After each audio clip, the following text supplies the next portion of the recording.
Hi friends, இன்றைக்கி நம்ம பார்க்க போகிற கதை பைத்தியக்காரி ஆக்கிய மாமியார். மீனாளிடமிருந்து பெற்றவளும் உறவினரின் விதவையான வேறு சிலரும் கூடி அழுது கதறி தாலியை வாங்கப்பட்டது. லிங்கம் இறந்து இன்றோடு 15 நாட்கள் காற்றாக பறந்துவிட்டன. அடுத்தது என்ன? மீனா அந்த வீட்டிலேயே மாமியாருடன் இருப்பதா அல்லது தனி வீட்டில் இருப்பதா என்ற பிரச்சனை. அதற்கு காரணம் அவளுக்கென்று ஒரு வாரிசு இல்லாததுதான். ஆனால் அவளுக்கோ இந்த வீட்டிலிருந்து செல்ல மனதில்லை.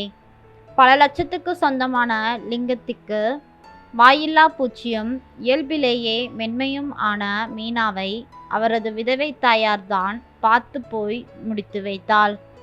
கணவர் இறந்த பின்னர் தன் ஒரே வாரிசான லிங்கத்தின் மீது எல்லையற்ற பாசத்தை கொட்டி வளர்த்தவள் பார்வதி. பிள்ளைக்கு திருமண வயது வந்ததும் ஊர்வாய்க்காகத்தான் திருமணத்தை செய்து வைத்தாலே தவிர அவள் மனப்பூர்வமாக அந்த திருமணத்தை நடத்தவில்லை. லிங்கமும் தாய் சொல்லை தட்டாத பிள்ளையாக இருந்தான். திருமணத்தன்று பலர் முன்னிலையில் மனைவியின் கையை பிடித்து அரசாணி காலை சுற்றியதுதான். அதை தவிர சாகும் வரை மனைவியை ஏறிட்டு கூட பார்க்கவில்லை. கடைசி நேரத்தில் அவன் மனம் கனிந்துவிடக்கூடும் என பயந்தோ என்னவோ ஆஸ்பத்திரியில் கூட அந்த கடைசி நேரத்தில் மனைவியை அனுமதிக்கவில்லை மாமியாரான பார்வதி. அவ்வளவு கொடுமைக்காரி. மீனாளின் வாழ்க்கை கச்சேரி பார்வதி இல்லாமல் இருந்தால் ஒரு களை கட்டியிருக்குமோ என்னவோ. பார்வதியின் பிள்ளை பாசத்தால் சுருதியில் பேதம் ஏற்பட்டது. ராகத்தில் சோகம், கீர்த்தனையில் கீறல், பல்லவியில் தொல்லை. மீனா அந்த வீட்டில் சம்பளமில்லாத ஒரு வேலைக்காரியாகத்தான் வாழ்ந்து வந்தாள்.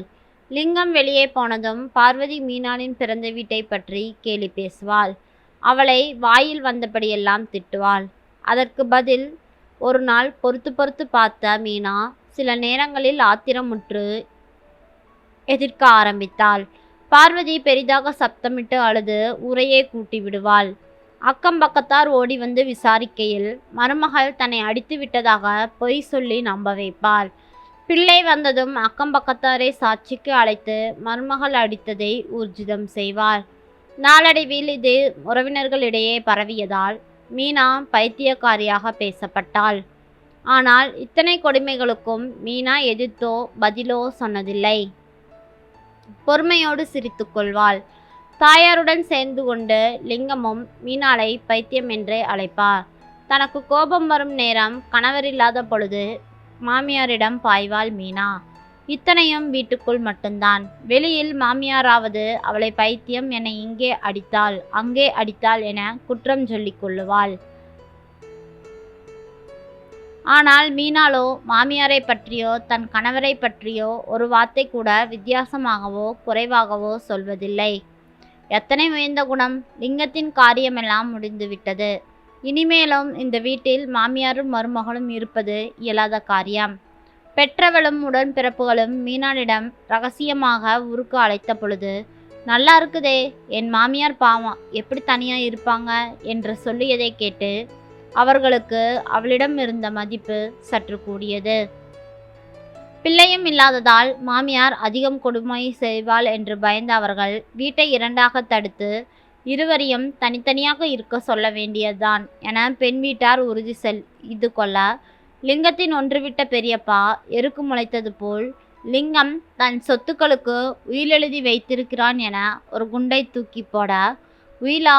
மீனா உட்பட எல்லோரும் திகைப்புடன் பார்த்தார்கள்.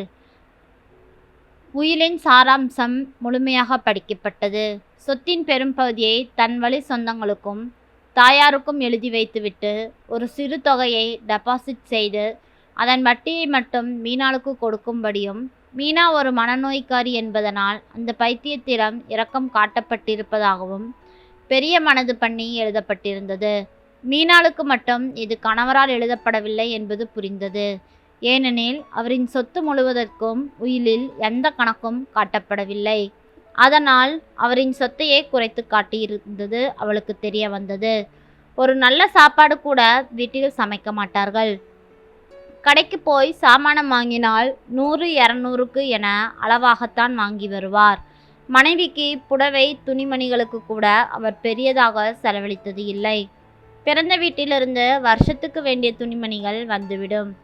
சஷ்டி பூர்த்திக்கு லிங்கத்தின் உறவினரால் மீனாளுக்கு அன்பளிப்பாக வழங்கப்பட்ட பட்டுப்புடவைகள் கூட கடையில்தான் விழாவுக்கு எல்லைக்கு கொடுப்பார்கள்.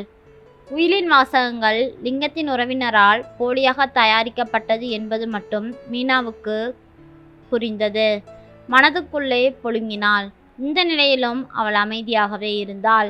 ஆனால் மீனாளின் உடன்பிறப்புகளும் தாயும் திகைத்து, இது அநியாயம், இந்த உயில் செல்லாது, இவருக்குத்தான் வாரிசு இல்லையே, மனைவிக்கு பாதி தாய்க்கு பாதி எழுதி வைக்க வேண்டியது தானே, அதை விடுத்து ஏன் இப்படி ஒரு கொடுமையை செஞ்சுட்டு போனோம் என ஆளாளுக்கு விமர்சனம் செய்ய ஆரம்பித்து விட்டனர். பெற்ற தாயோ உன்னை பைத்தியம்னே உயிலில் எழுதிவிட்டாங்கடி என கதறி அழுத பொழுது கூட மீனா நிலை குலையவில்லை. வழக்கமான சிரிப்புடன் ஏற்றுக்கொண்டாள்.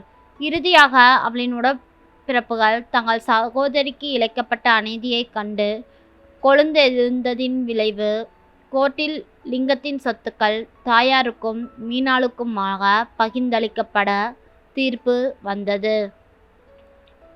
பொய்யுயில் தயாரித்தவர்களும் சாட்சி கையெழுத்திட்டவர்களும் வெக்கங்கெட்டு போய் ஊரார் முன் தலை குனிந்தார்கள். தூர நின்று பைத்தியத்துக்கு கிடைத்த அதிர்ஷ்டத்தை பாரு என லிங்கத்தின் உறவினர்கள் ஏமாந்த வெறியில் கூவினார்கள். மீனா எல்லோரையும் ஒரு முறை நோட்டம் விட்டாள். பிறகு அமைதியாக, ஒரு நிமிஷம் எல்லோரும் நல்லா கேட்டுக்கோங்க, என்னை இந்த வீட்டிலே 15 வயசுல கொண்டு வந்து வித்துட்டாங்க.